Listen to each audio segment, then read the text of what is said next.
Ok, deixa eu só tentar iniciar a gravação, que deu um probleminha aqui.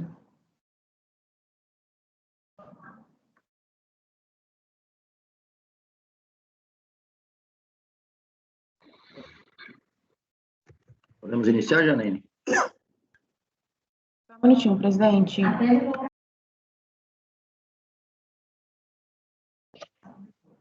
Gravação iniciada.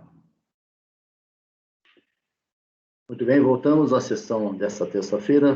Vamos voltar à pauta no item 9. Agora vamos ver se nós conseguimos que o patrono tenha acesso à sala para fazer a sustentação oral. Item 9, relatoria do conselheiro Luciano, é o paradigma, e depois temos os repetitivos do 10 ao 16. O contribuinte é Samsung Eletrônica da Amazônia Limitada e o patrono, Dr. Oscar Santana de Freitas e Castro. Dr. Oscar, por favor, sua presença na sala. Janaíne libere. Ele está ingressando na sala, presidente.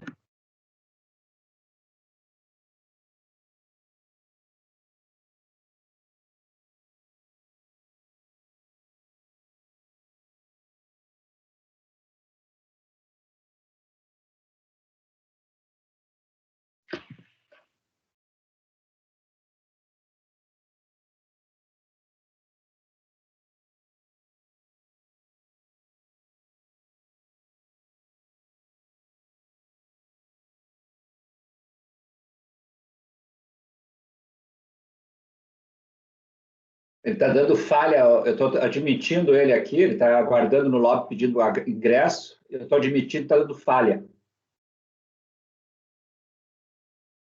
Acho que vai ser difícil.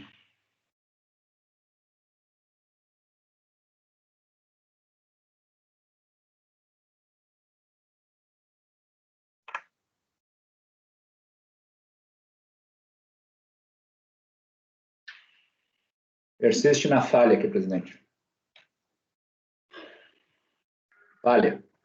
É impossível, né? Janaíne,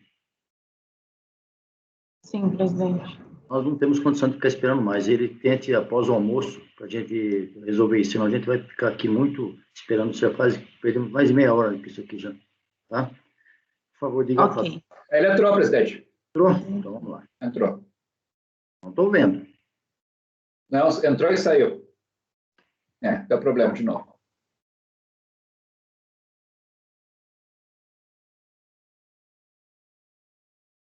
Mais um minuto. Não, ele entrou e saiu. Agora já está fora da sala de novo. Então vamos deixar para após o almoço, ver se ele consegue entrar ainda hoje. Podemos continuar? Você poderia ver se o doutor Lucas está na sala, Janaíne? O doutor Lucas não está na sala, presidente. Não está na sala. Quem está na sala é o doutor Mário, que vai Mário fazer a Junqueira. sustentação do item 29. Perfeitamente. É o que nós vamos fazer agora, item 29 da pauta, Recoma Construções de Comércio e Indústria, relatoria do conselheiro Evandro. Evandro, por favor, disponibilize o voto. E vai haver sustentação oral, o doutor Mário Junqueira. Presidente, o Oscar está solicitando a entrada aqui novamente. Está um pouco complicado. Bom, vamos tentar, senão vai ficar para após o almoço. Posso tentar aceitá-lo? Sim.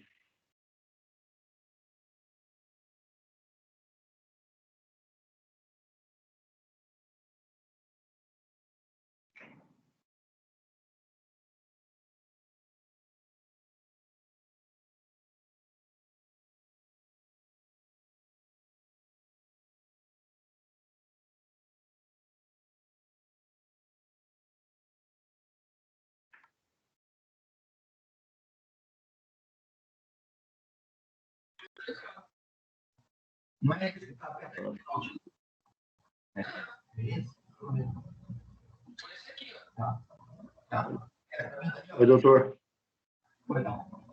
Doutor Oscar? Sim, pode não. O senhor está me ouvindo? Nós não estamos... Eu estou ouvindo o senhor, mas não estou ouvindo. Estou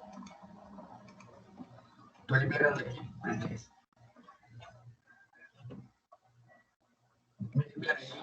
Liberando.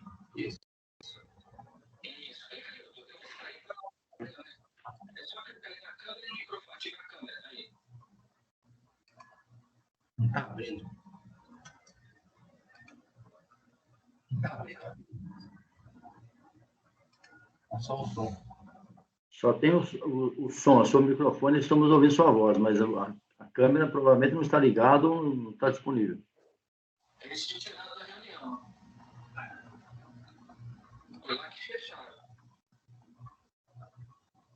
Alô, presidente? Reingressar aí. Não estamos vendo. Estou reingressando, presidente. É porque me foi retirado. Puxa aqui, vai você mesmo, senhor. Doutor, o senhor está me ouvindo aí? Estou abrindo. Posso fazer, vou dar uma sugestão para o senhor, para que a gente não fique, já estamos há muito tempo aqui tentando a sua conexão, está difícil. Se o senhor puder se preparar aí para deixar para pós-almoço, até porque o seu microfone, a sua comunicação também está muito, muito cortada, está difícil de entender o que o senhor está dizendo. Sim, presidente, a câmera não está liberando. Agora melhorou a voz, mas e a câmera? Isso. A câmera não está liberando. O senhor quer fazer a sustentação dessa forma mesmo, sem estar aparecendo aqui? O senhor está nos vendo? Também não, presidente. Não estou. Então vamos fazer o seguinte, eu gostaria de pedir para o senhor que voltasse após o almoço, se o senhor pudesse pedir alguém aí do seu escritório que pudesse... Isso, está me ajudando.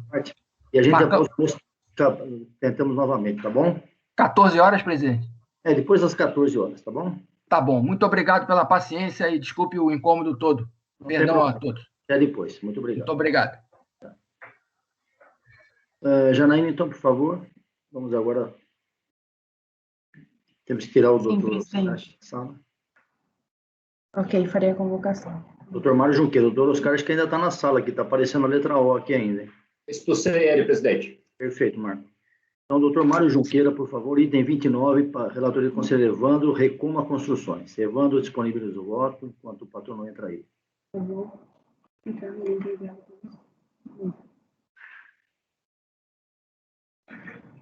Isso, já enviei aqui. O patrono foi convocado, presidente. Obrigado. Presidente, o voto está disponibilizado. Tá.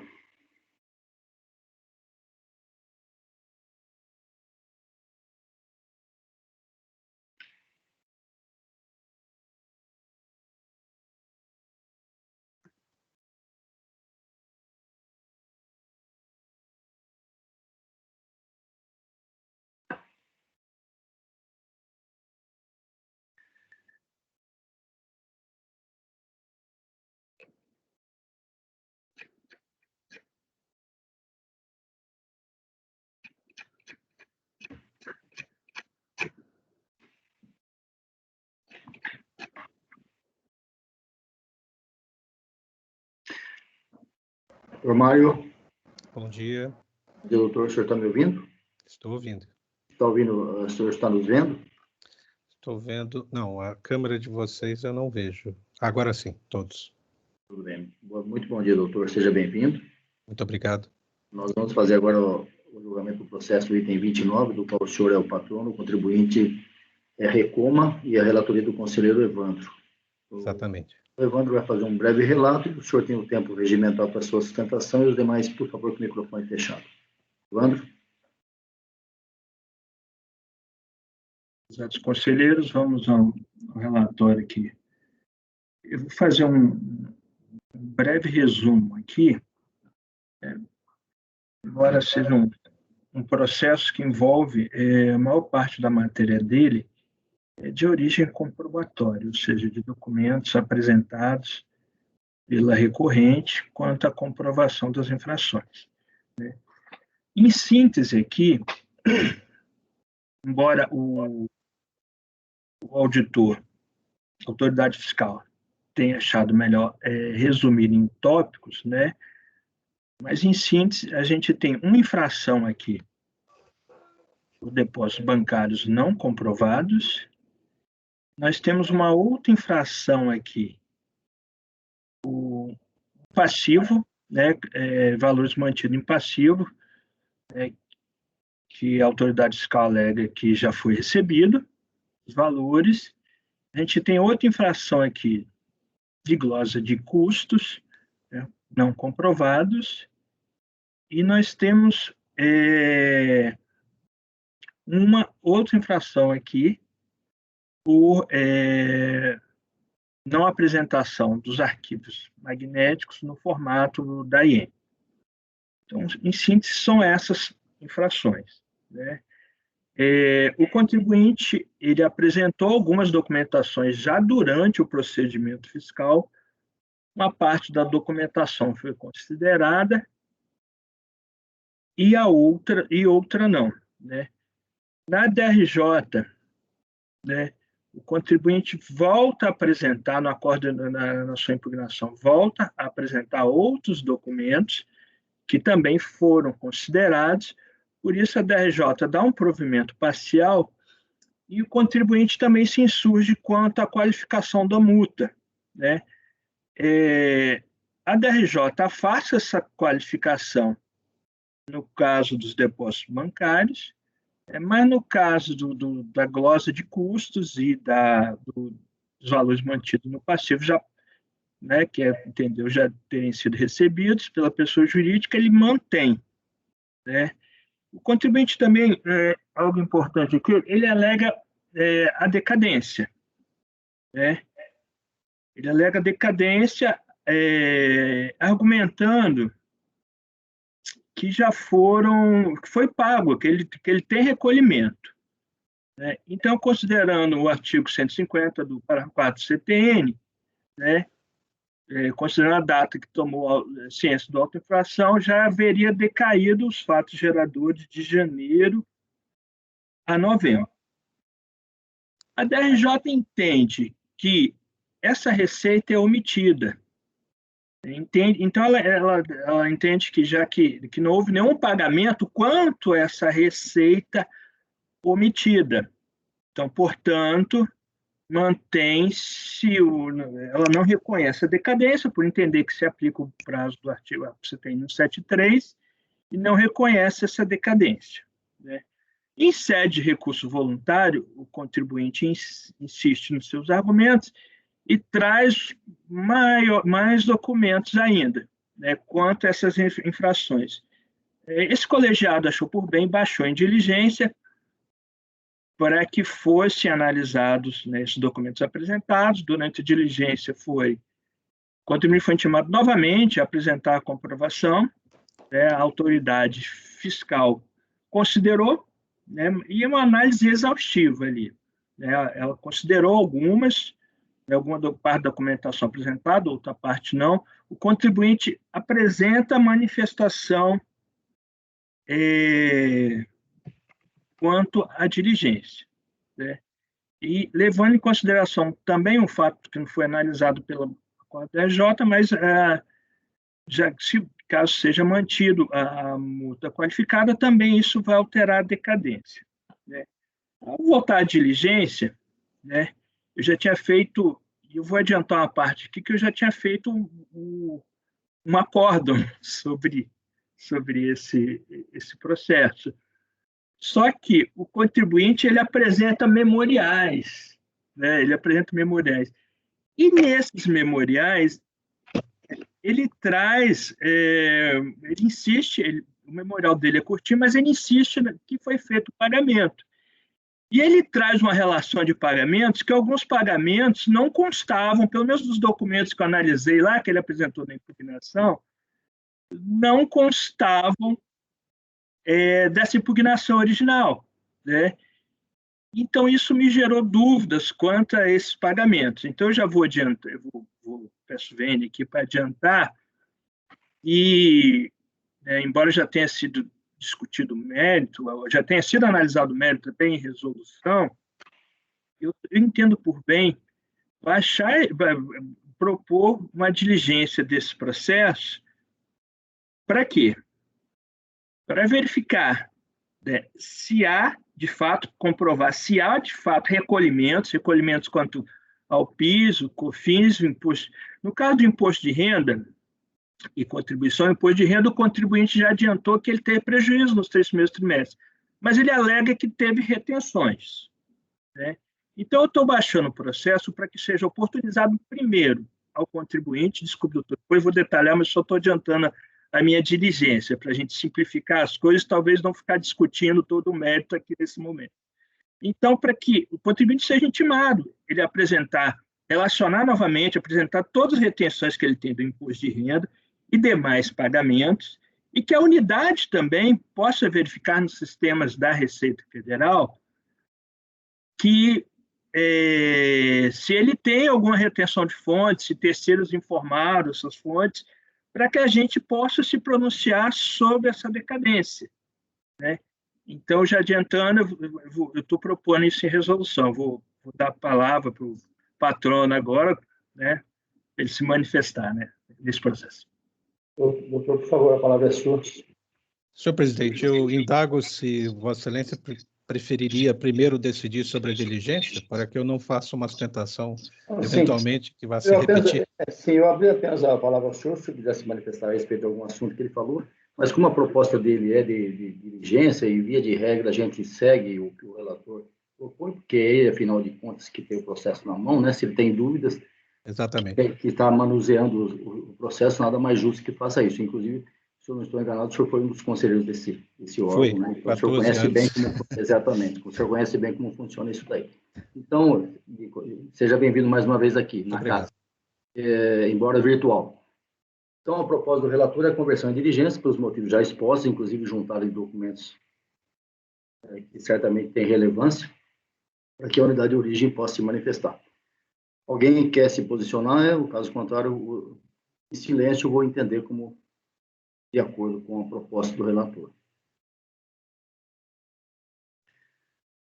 Então, por unanimidade, convertido em diligência. Doutor, o senhor quer se manifestar alguma coisa a respeito? O senhor abre mão da sustentação? Eu abro mão da sustentação, agradeço, né? E fico aguardando o retorno em pauta para novamente poder encontrá-los. Muito obrigado. Muito obrigado, bom dia para o senhor, doutor. Bom dia a todos, bom trabalho.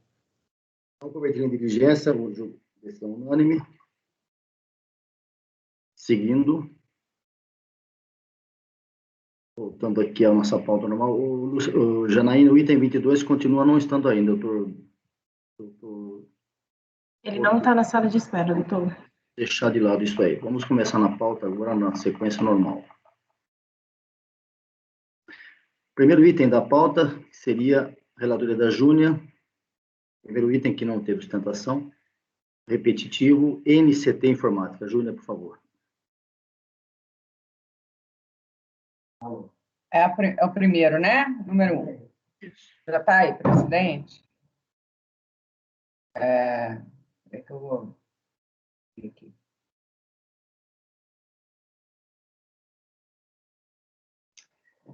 Bom, isso aqui é Telecomp, teve divergência nos valores. Ele falou que, na verdade, ele apresentou, né, as declarações retificadoras e a delegacia negou provimento, ela entendeu que as declarações posteriores ao despacho sem a comprovação do direito creditório não eram hábeis aí ao erro. A contribuinte no recuso voluntário simplesmente alega que, em função do princípio da verdade material, caberia à autoridade julgadora de primeira instância determinar a realização de diligência para a comprovação do erro. Então, a gente pode ir lá. Eu estou descrevendo aí, conforme exposto no relatório, trata do presente processo de manifestação de conformidade contra o despacho decisório eletrônico, analisado pela DRF Brasília, em 2/8/2013, que decidiu não homologar as compensações, tendo em vista aí que já tinha sido usado para outros pagamentos. De acordo com a contribuinte, merecia ser reformado, não teria havido análise da CTF da DPJ retificadora que comprova o pagamento indevido. Esclareceu, foi encontrada no balanço contábil, onde apurou-se que houve o errôneo cómputo da receita de vendas de operações correspondentes a notas fiscais de simples remessa e, consequentemente, alterou o lucro. A decisão recorrida negou provimento à manifestação de inconformidade por entender que a entrega da DIPJ não asseguraria a validação do direito creditório nela indicado. E aí a decisão da DRJ menciona claramente qual é a documentação que ela deveria ter trazido, né? Não servindo de suporte para a declaração, especialmente porque desacompanhada de documentos comprobatórios. O propósito da apuração do INPJ, comparando-se as fichas 14A, apuração do lucro na DRPJ original e na retificadora, os valores nelas declarados são bastante diversos, carecendo a matéria de melhor comprovação, especialmente porque foi alterada a base de cálculo do tributo. Para comprovar o seu direito creditório, a interessada deveria ter juntado maiores elementos de demonstração, como, por exemplo, livros e registros contábeis, de forma a elucidar a composição do aventado pagamento indevido. Entretanto, não juntou. E aí, como eu disse, ela, no seu recurso, fala simplesmente que, na verdade, era um ônus da Fazenda, e aí eu coloco que entendo correta a premissa da recorrente, no sentido de que caberia da RJ de origem um ônus de buscar as informações necessárias à comprovação do crédito. Isso porque, diferentemente dos processos de autos de infração, nos processos que versam sobre esses perder-pontos, o ônus probatório quanto ao crédito pleiteado recai sobre o contribuinte, devendo apresentar elementos fáticos aptos a comprovar o seu direito. Em relação ao argumento utilizado na decisão, que a DCTF não poderia ser retificada após o despacho decisório, aí eu coloco que ela tem sido admitida desde o parecer normativo 2. Entretanto, juntamente com a retificação, o CARF tem reconhecido em diversos precedentes que surge para o contribuinte um ônus probatório específico de sua defesa, ou seja, comprovação do crédito pleiteado ou do erro em que se funda a correção. E aí cito aí o acórdão. Conforme exposto, a decisão recorrida foi clara ao apontar que a impugnante hora recorrente, que não foram juntados aos autos documentos que comprovassem o erro por ela alegado, tais como sua escrituração contábil fiscal do período, bem como as notas fiscais de 5 remessas que deram origem ao erro alegado pelo contribuinte. Sendo assim, era de todo possível que a recorrente juntasse ao seu recurso voluntário as provas apontadas na decisão recorrida. Está relativamente pacificada a possibilidade do sujeito juntar provas em recurso voluntário para contrapor as objeções postas na decisão de primeira instância. Isso porque o artigo 16, parágrafo 4, a linha C do decreto 7235, assim o autoriza, uma vez que tal situação representaria contraposição a fatos ou razões posteriormente trazidas aos autos. E aí eu cito o acórdão 9101003927. No entanto, referida documentação não foi juntada aos autos em face recursal, sendo assim, permanece sem comprovação o erro por ela apontado. Em face de todo exposto, nega provimento ao recurso. Após a relatora, negar provimento. Alguém quer se manifestar? Unânime, negado o provimento, julgamento encerrado, itens 1 e 2 da pauta, contribuinte NCT. Seguindo, item 7, relatoria do conselheiro Luciano. Aqui Oi, Luciano. Fala, Júnior. Desculpa, eu estava confundindo. Esse não é da sustentação oral, não. Desculpa. Ah, não, tá bom. Mas o julgamento está correto, né? Oi? O meu está correto, é só porque eu vi esse Samsung e eu pensei que era aquele que o moço não conseguiu entrar. Esse é outro, esse é outro. Aqui a recorrente é a Fazenda Nacional. Luciano, uma decompra homologada, uma sustentação oral, e embora seja a mesma contribuinte, Samsung da Amazônia. Olá, presidente. Pode começar. Relatório e voto. Tá, já está na base. É um recurso voluntário e recurso de ofício, tá? Isso, de ofício voluntário. Bom, o objeto da discussão se trata de um auto de infração em virtude de não homologação de compensação, aquela multa de 50%. Tá? O contribuinte recebeu o auto de infração e veio homologar.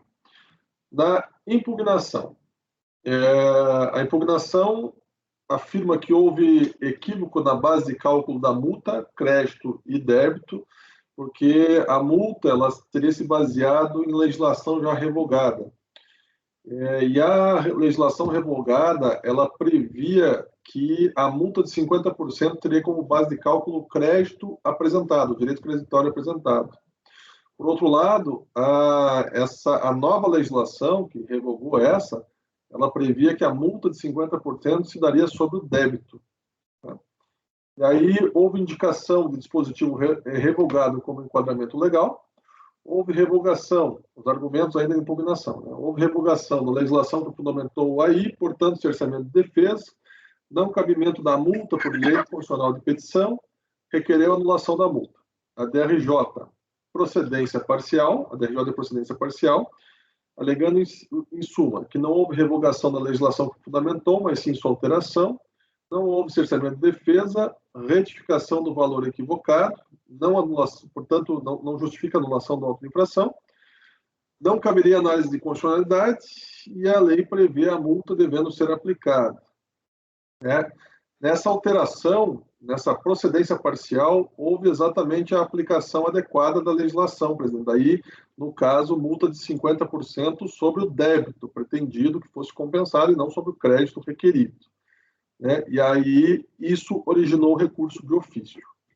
No recurso voluntário, o contribuinte ou a contribuinte alega que o lançamento é nulo, pois a fundamentação foi feita com base em fundamento legislativo revogado, houve erro no critério quantitativo. Haveria contradição na decisão, pois negou a nulidade, mas reconheceu que a legislação havia sido revogada. A DRJ não poderia ter feito a retificação, o erro não é passível de convalidação e direito constitucional de petição. Parto, então, para a tempestividade e admissibilidade. Lá no parágrafo 9, e lembrando que esse é um paradigma, então eu tirei várias indicações já de página e números, etc. Com base no artigo 33 do decreto, na constatação da data de intimação da decisão da RJ, bem como do protocolo do recurso voluntário, conclui-se que ele é tempestivo, tendo em vista que o recurso voluntário tem os demais requisitos, o conheço e passo a apreciá-lo. Quanto ao recurso de ofício, uma vez que ele atende os requisitos de admissibilidade, o conheço. Tá? Foram 3 milhões e pouco, presidente, que ele reduziu, a DRJ reduziu. Recurso de ofício. Parágrafo 12. A DRJ anulou parte da multa em desfavor da contribuinte. O motivo pelo qual houve anulação do montante indicado foi a constatação de equívoco no método de apuração da penalidade, quanto ao critério quantitativo da base de cálculo. A sanção foi aplicada em virtude de não homologação de pedido de compensação, tendo como fundamento normativo o artigo 74, parágrafo 17 da Lei 9.430 de 96, o qual dispõe que será aplicada a multa de 50% sobre o valor do débito objeto de declaração de compensação não homologada. De acordo com o despacho decisório, parecer CEORT DRF-MNS número 73, 2016, eu vou ter que tirar depois, né? O débito compensado e não homologado foi o constante na PERDCOMP. Na PERDCOMP consta o valor que se pretendia compensar. Na aplicação do artigo 74, parágrafo 17 da Lei 9.430, percebe-se que a multa a ser aplicada deveria corresponder a 50% do débito. Como se percebe no auto de infração, a multa não estava de acordo com a legislação, pois tomava por base o crédito, devendo, portanto, ser alterado. Desta feita, entende-se que o recurso de ofício não deve ser provido, mantendo-se a decisão da DRJ sobre o exame. Quer julgar isso, presidente, ou continuamos? Não, continua. Tá. Recurso voluntário. Preliminarmente, equívoco no enquadramento legal. A contribuinte alega que houve erro no enquadramento legal, pois a autoridade fiscal teria utilizado o dispositivo revogado para aplicar a multa sobre a não homologação da compensação apresentada, o que fez com que o valor da sanção exigida fosse maior do que previsto. Caso o dispositivo adequado tivesse sido utilizado para embasar a penalidade. O dispositivo utilizado no AI foi o artigo 74, parágrafo 17 da Lei 9.430, com a redação dada pela Lei 12.249 de 2010, que prevê que a multa tem como base de cálculo o valor do crédito indicado para efetuar a compensação, quando a redação que deveria ser levada em conta com a alteração promovida pela Lei 13.097 de 2015. Deveria constituir como base de cálculo da punição o débito compensado, mas não homologado.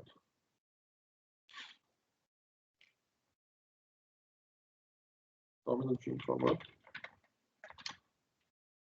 Toda semana constituiria com a redação. Tá.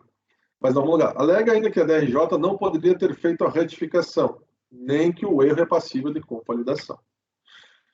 Primeiramente, é de se constatar que efetivamente houve equívoco por parte da autoridade administrativa quanto ao valor da penalidade, como se percebe nos tópicos anteriores. Depois, possível questionamento sobre a real existência da adoção e indicação de fundamento normativo equivocado ou possibilidade de mero erro de numeral deve ser suprido, pois da análise do auto de infração, coloquei aqui, tirei.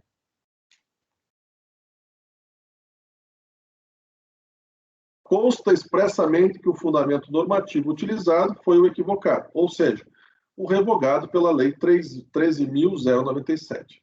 Aqui, presidente, deixa eu só fazer um adendo, já que eu suprimi a colação dele, né? No auto de infração consta especificamente a redação dada pela Lei 12.249.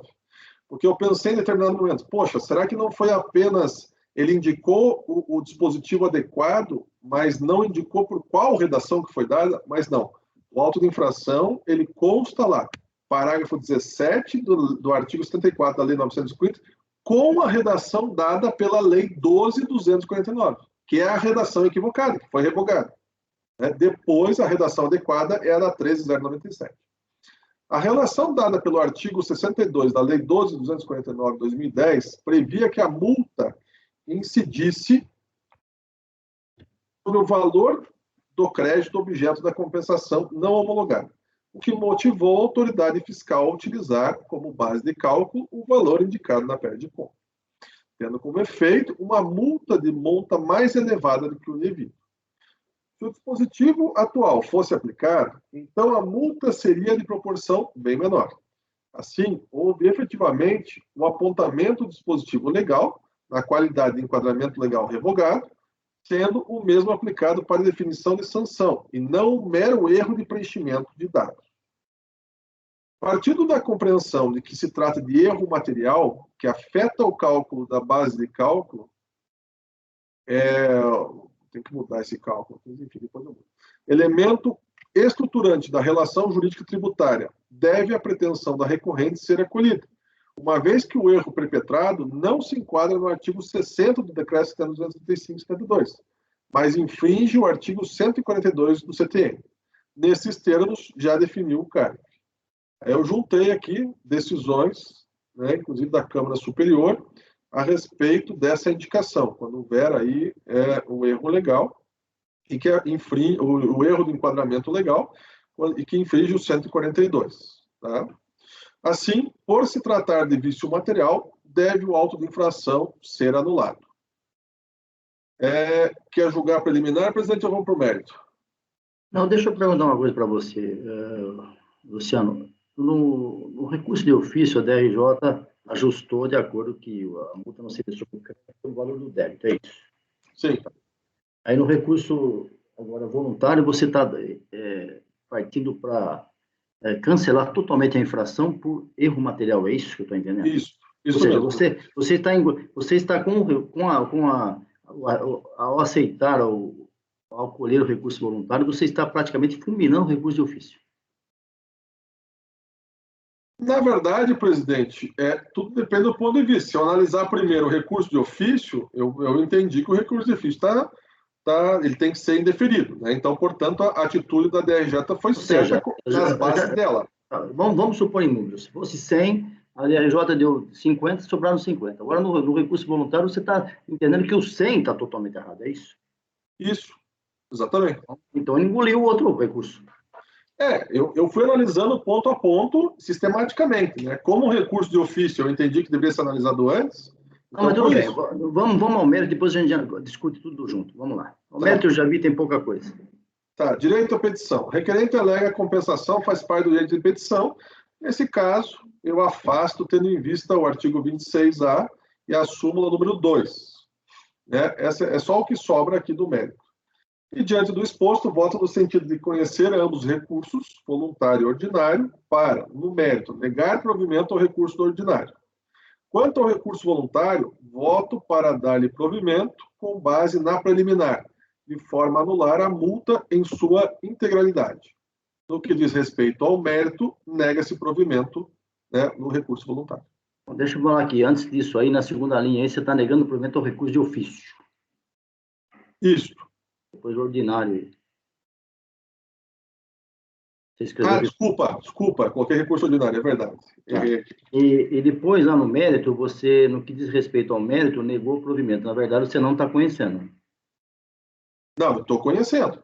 Não, se você diz lá que eu não posso analisar isso porque eu tenho súmula dizendo que não é competência do CARF...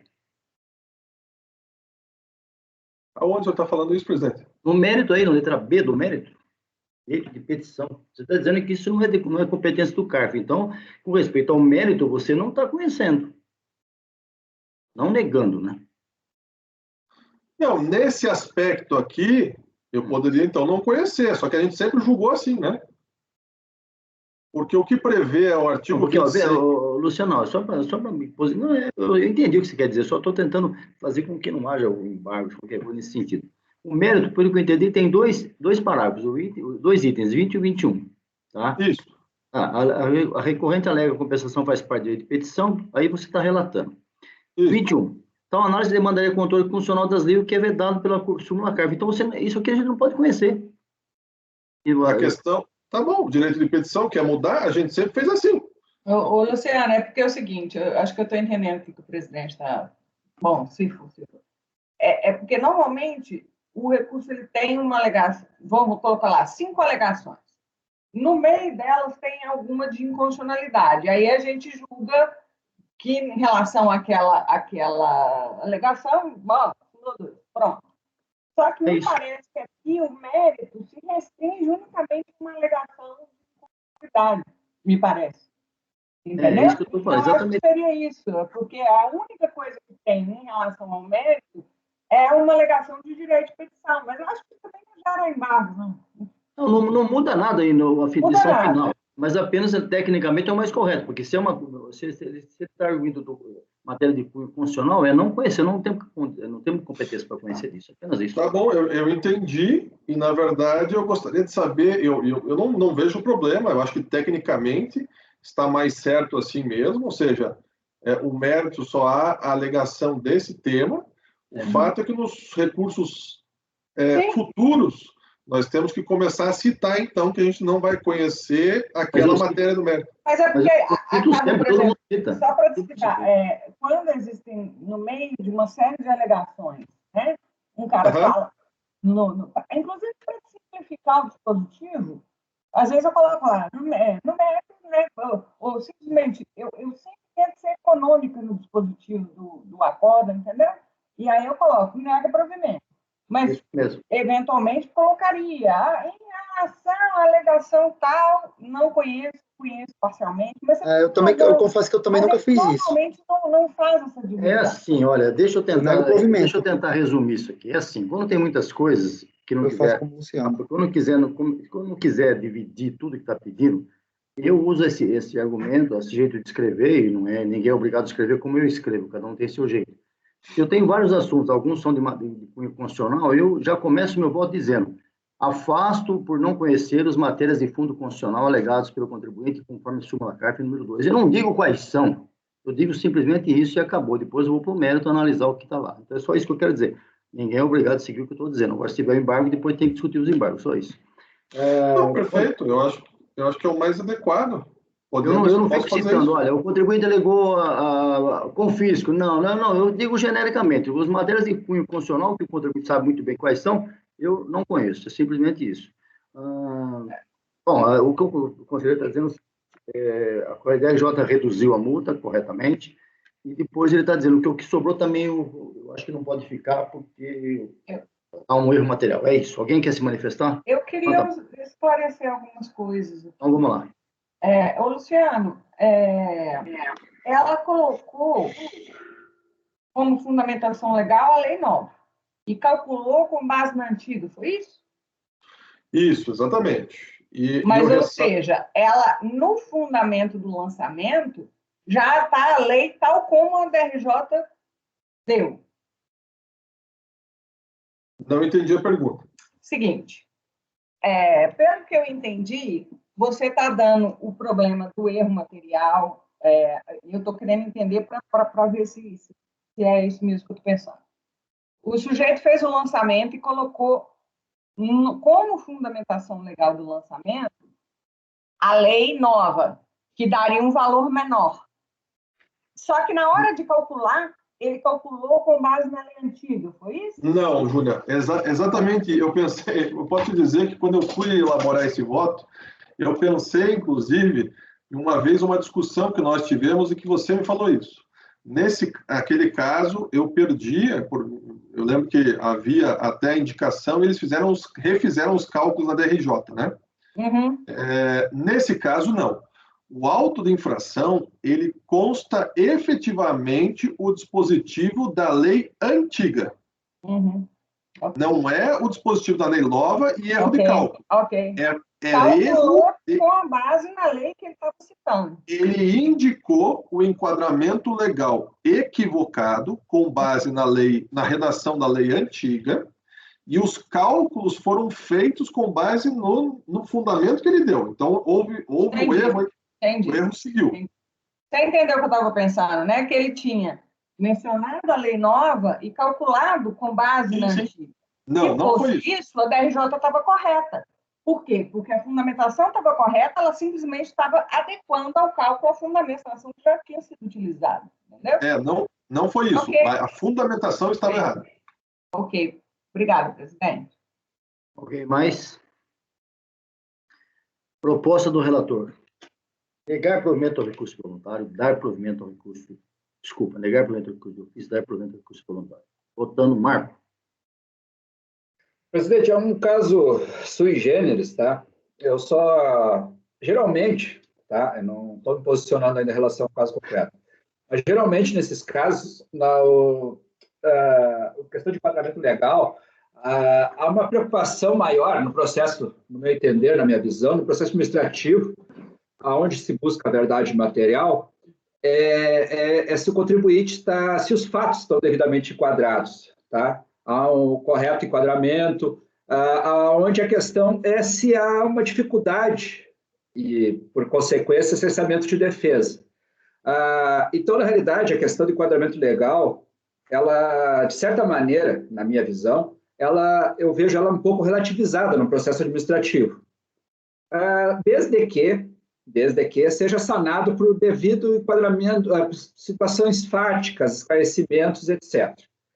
Eu analisei o processo, analisei o auto de infração, tá? E nesse caso aqui, o contribuinte teve a autoridade fiscal, tá? Ele corroborando até um pouco com a perspectiva e análise contextual do relator, ele lavrou o auto de infração quase 2 anos depois de mudar a legislação. E ele praticamente ele não menciona, não define bem que ele estava querendo lançar o débito, independente do crédito, esse ajuste que a DRJ fez, então fica uma coisa assim, o contribuinte realmente não sabe do que está se defendendo necessariamente. Tá? Ele cita, que nem o relator, o que não muda no contexto, o artigo 17, o parágrafo 17 do artigo 74 e 9430. Só que esse parágrafo, como vários outros desse artigo, eles sofreram várias alterações ao longo dos anos 2000 a 2015. E ele faz lá a remissão da alteração do artigo 62 da 12249 de 2010, que fala ainda em crédito.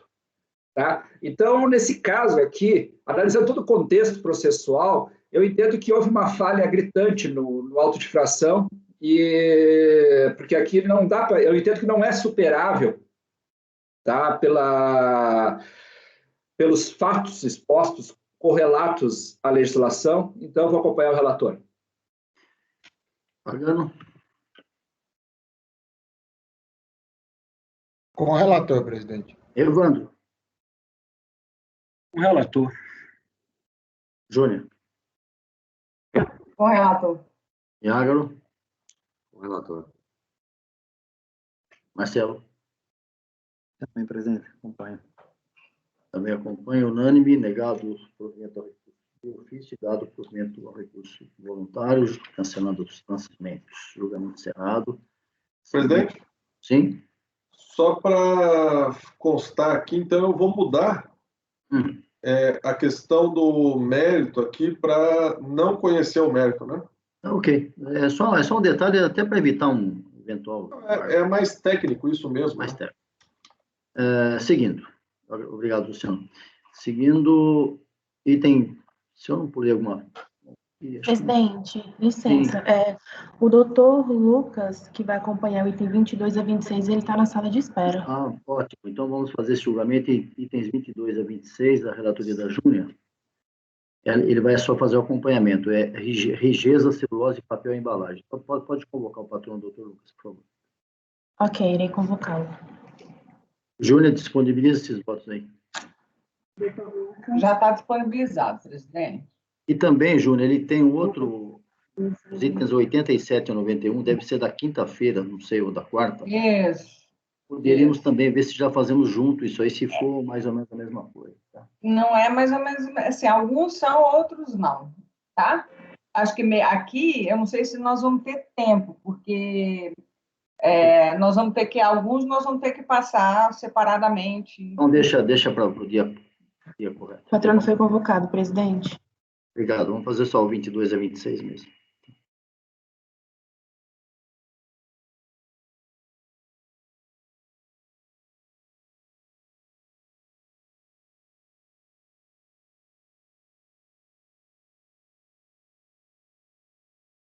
Esse é o suporte. Está com a mão levantada, Janaíne?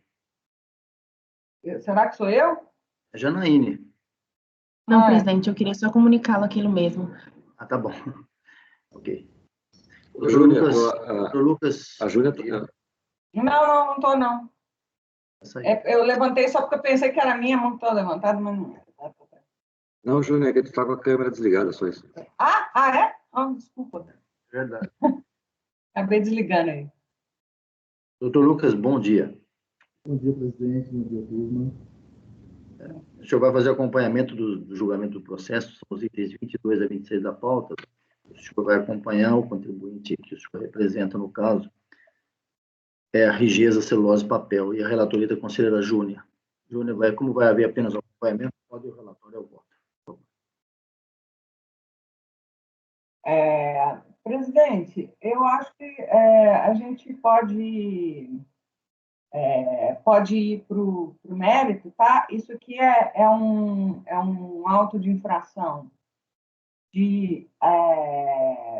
Peraí, vamos para o mérito. Se eu eventualmente ficar confuso, a gente volta aqui para isso. Para o mérito, não, para o voto. Perfeito. Conforme exposto no relatório, trata o presente processo de manifestação de inconformidade contra o despacho decisório eletrônico, fundamentou-se no fato de que o valor total do saldo negativo indicado pelo contribuinte como origem do crédito pleiteado havia sido integralmente aproveitado de ofício para reduzir o montante do tributo lançado no processo de final 2014-42, que cuida de autos de infração de IRPJ-CSL. Então, o crédito era um crédito de saldo negativo, só que esse saldo negativo ele acabou não ficando disponível porque ele foi utilizado para uma compensação de ofício no lançamento deste processo que se referia a ágio, se não me engano. Cientificada, a contribuinte apresentou uma manifestação argumentando que a premissa na qual se baseou a decisão estaria totalmente equivocada por considerar que a exigência fiscal no processo de final 2014-42 seria improcedente, devendo ser integralmente cancelada quando o julgamento definitivo. Aí alega a questão do artigo 151, que prevê a suspensão até o julgamento definitivo. A decisão recorrida, por sua vez, concluiu que faltava ao crédito objeto de compensação desses autos os requisitos de liquidez e certeza, uma vez que já teria sido compensado integralmente quando do lançamento do processo de final 2014-42. E aí, em relação ao pedido dele de sobrestamento, né, da análise deste processo até que aquele outro processo fosse concluído, e a DRJ negou, falando que não existia previsão no decreto 72/65 para esse sobrestamento. Nesse ponto, discordo da decisão, e aí eu alego o artigo 15 do CPC, que fala que o Código de Processo Civil se aplica subsidiariamente, e que, nesses casos, né? Aplicaria, então, o artigo 313 do CPC de 2015, que fala que suspende o processo quando a sentença de mérito depender do julgamento de outra causa ou da declaração de existência ou inexistência de relação jurídica. E aí, no entanto, o novo regimento interno do CARF, aprovado pela Portaria 343 de 2015, estipulou em seu artigo 6º, parágrafo 5º, que o sobrestamento estará limitado ao julgamento de mesma instância. Aí, ó, parágrafo 5º. Se o processo principal e os decorrentes e os reflexos estiverem localizados em sessões diversas, o colegiado deverá converter em diligência para determinar a vinculação dos autos e o sobrestamento do julgamento do processo na Câmara, de forma a guardar a decisão de mesma instância relativa ao processo principal. Sendo assim, na hipótese dos autos, não há que se falar em sobrestamento. Isso porque o processo de final 2014-42 foi julgado em 9 de fevereiro de 2018, pela segunda turma ordinária da terceira Câmara da primeira sessão, a qual concluiu pela manutenção do lançamento e da multa qualificada. Aí eu transcrevo a emenda. Em consulta ao andamento do processo, abaixo reproduzida, verifica-se que esse encontra-se pendente de análise de recurso especial interposto pelo contribuinte. Vale dizer, já foi encerrada a discussão nas instâncias ordinárias. E aí eu coloco aqui. Sendo assim, tendo em vista a decisão proferida no processo 2014-42, mantém-se a conclusão relativa à indisponibilidade do crédito relativo a saldo negativo para a utilização no presente processo. Por fim, a recorrente requer a exclusão da multa e juros, tendo em vista o disposto no artigo 100 do CTN. Improcedente o pedido. A recorrente menciona genericamente o artigo 100 do CTN, sem identificar qual inciso ela entendia aplicável à hipótese dos autos. Além disso, como bem esclareceu a decisão recorrida, nos termos da lei, a compensação declarada à Receita Federal extingue o crédito tributário sob condição resolutória da ulterior homologação do procedimento. Sendo assim, uma vez implantada a condução resolutiva da extinção, mediante expedição de ato de não homologação pela autoridade competente, o débito indevidamente compensado torna-se exigível com os acréscimos legais cabíveis desde a data de seu vencimento. Em face do exposto, nego provimento ao recurso. Tá? Então, é isso, ou seja, o saldo negativo que foi utilizado para compensação nesse processo, ele, na verdade, já tinha sido utilizado para uma compensação de ofício desse processo 2014-42. Portanto, ficava dependendo da decisão sobre a procedência ou improcedência desse processo, né? Esse processo teve a improcedência dele, foi reconhecida na sua totalidade, tanto quanto ao mérito, quanto a multa qualificada, tá?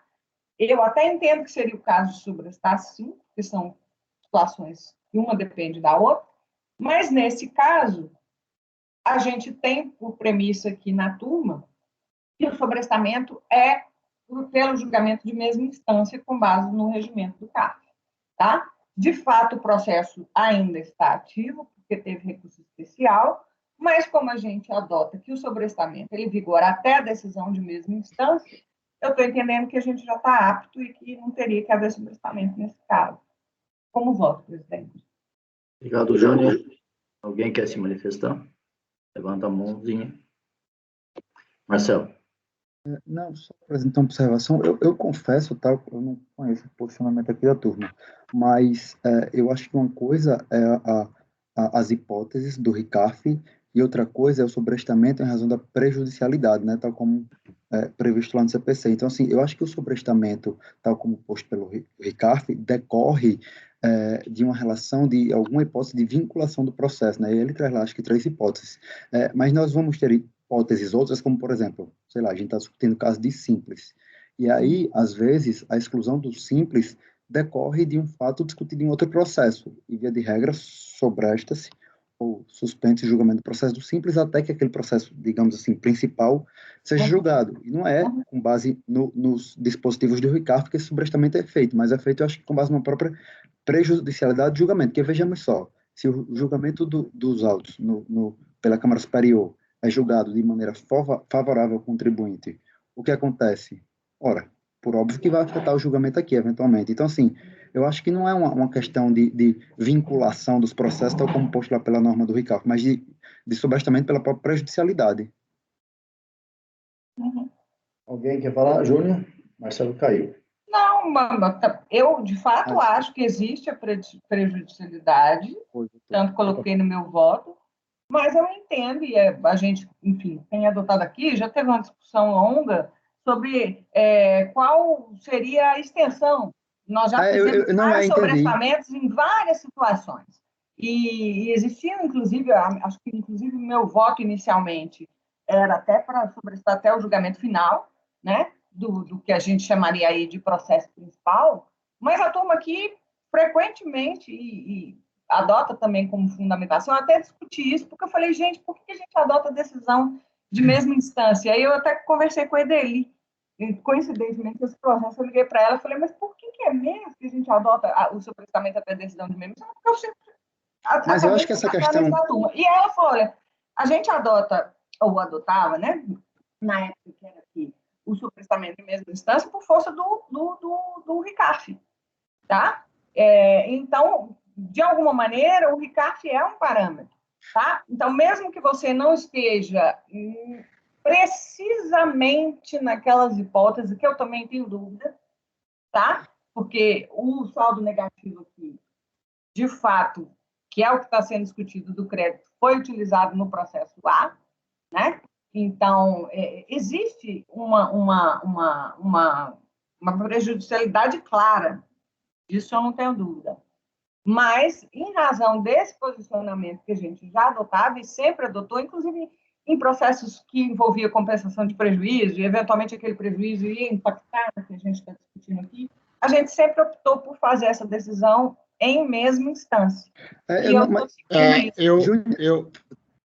Júnior, de cada vez. Pode falar, pagando. Eu sempre votei pela prejudicialidade e sempre votei até o término final do processo.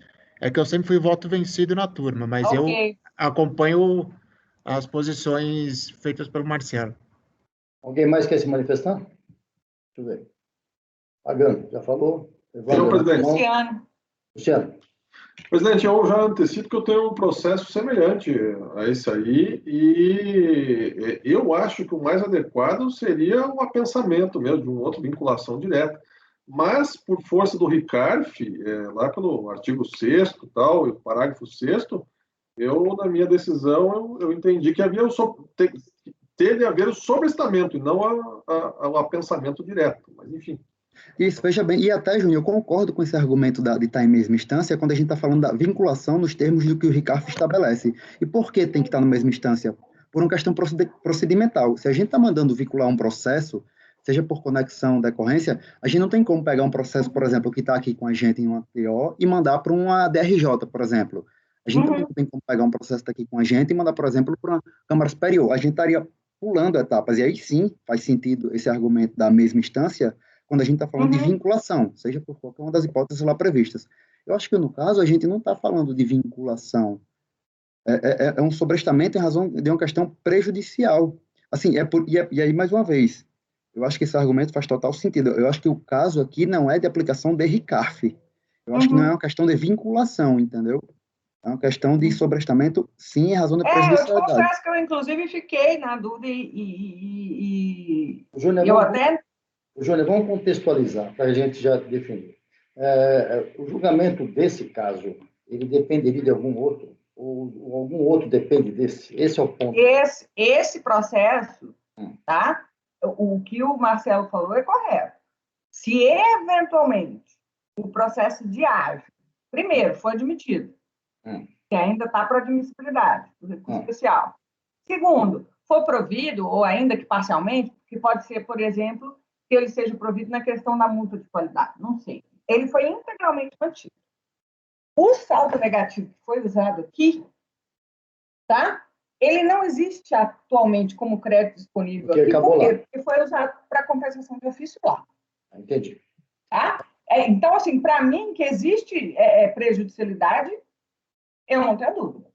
Entendeu? E aí, em razão de outros processos que a gente já tinha decidido aqui, eu acabei adotando esse critério do julgamento em mesma instância, que normalmente era o que a gente no tinha RICARF, né? Na verdade, cada caso é um caso, mas o RICARF dá um parâmetro, não necessariamente totalmente rígido, né? Acho que esse é o ponto. Vamos continuar a discussão. Mas que existe, na minha opinião, só resumindo, que existe uma prejudicialidade entre um processo e outro, eu acho que existe. Iágaro?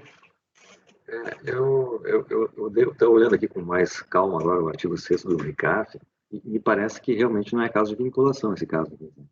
Esse caso aqui não é processo de idêntico a fato, né, de exigência de crédito, que seria da conexão, e nem decorrência.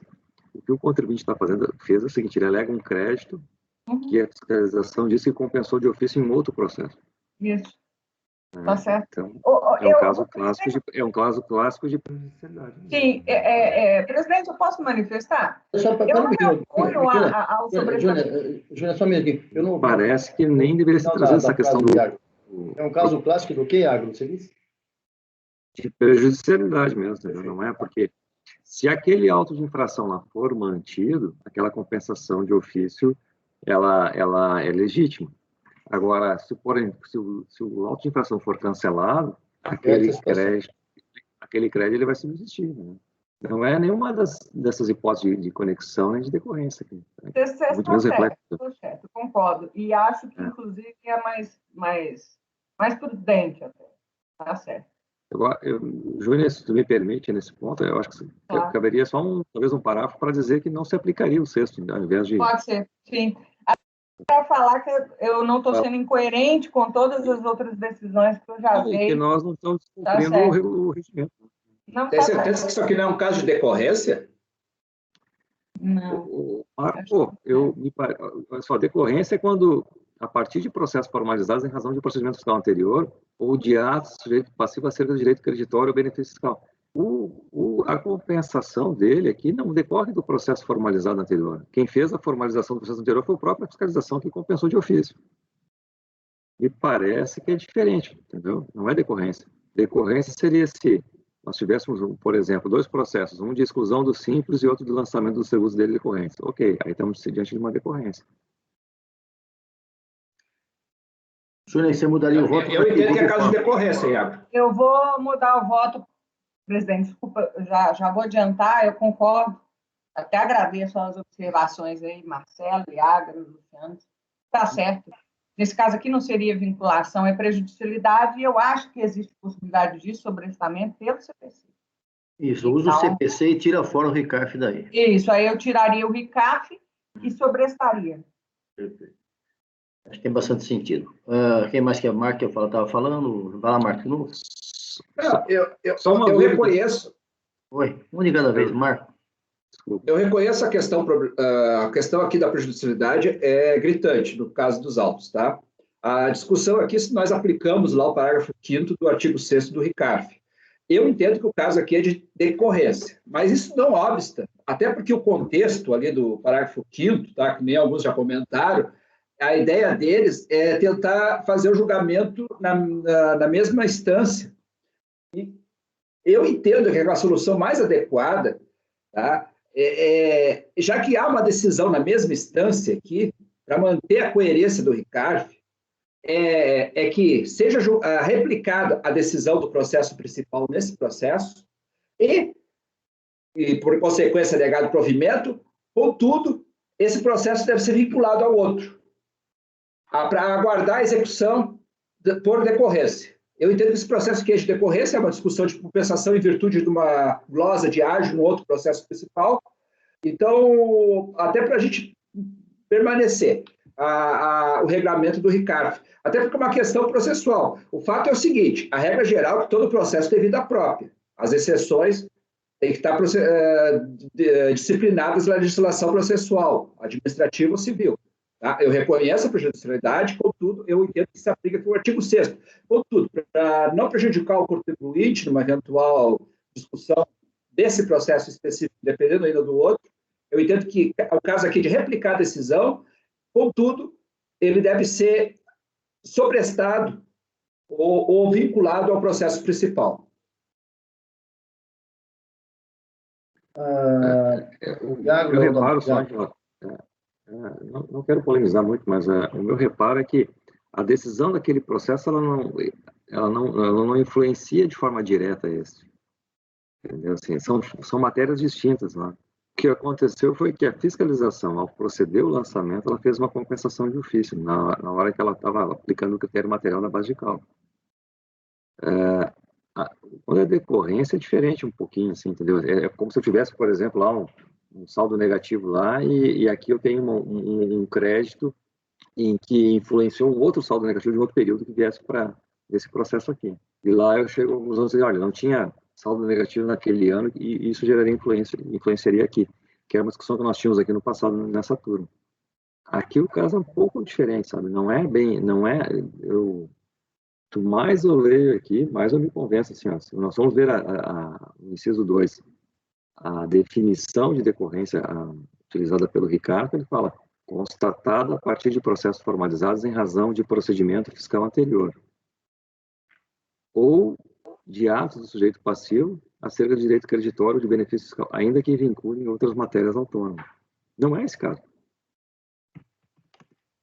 Eu acho que o caminho aqui é o sobrestamento puro e simples e aguardar a decisão lá. Eu acho que é sem decorrência, sem vinculação nenhuma. Presidente, só uma dúvida aqui, como sou novo na turma, como é que fica esse sobrestamento? A gente é comunicado depois? Não, fica com o controle do CARF. A relatora? Isso, não.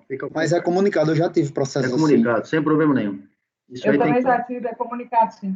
Isso não tem problema nenhum, Iago, tranquilo. O caminho aqui é sobrestar pura e simplesmente isso. Quer dizer, dentro de acordo que foi falado aí, até suscitado pelo Marcelo. Júnior, o que você vai fazer no seu voto? Para não mexer? Presidente. Eu vou sobrestar até o julgamento final do processo de final de 2014. Sem vinculação àquele processo, simplesmente sobrestar. Isso, simplesmente sobrestar. Perfeito. Tá bom? Com base no CPC. Então, a proposta da relatora é essa, simplesmente sobrestar. Mudou o voto, tem que alterar o final. Marco, gente. Vou alterar.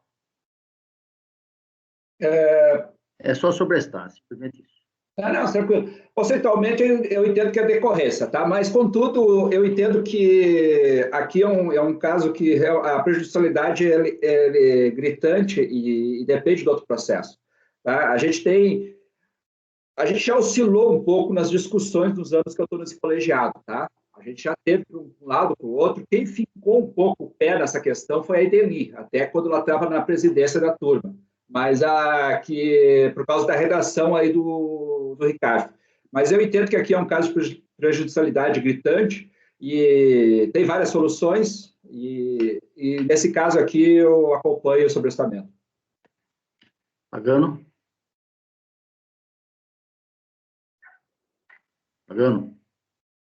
Eu vou pelo sobrestamento também. Evandro? Eu vou acompanhar a relatora pelo sobrestamento. Iágaro? Com a relatora. Luciano?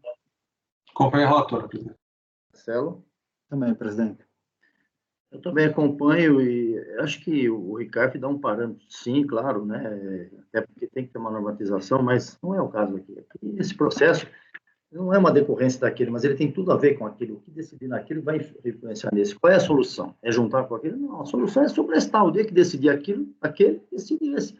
Mas tem controle? Tem, o CARF tem controle, e avisa o relator sobre isso. Então, eu acho que é uma medida mais prudente, não há nem motivo de discussões semânticas a respeito disso. Nós temos que buscar realmente a verdade material e a possibilidade dessa situação que está aqui ser revertida por uma decisão do outro processo.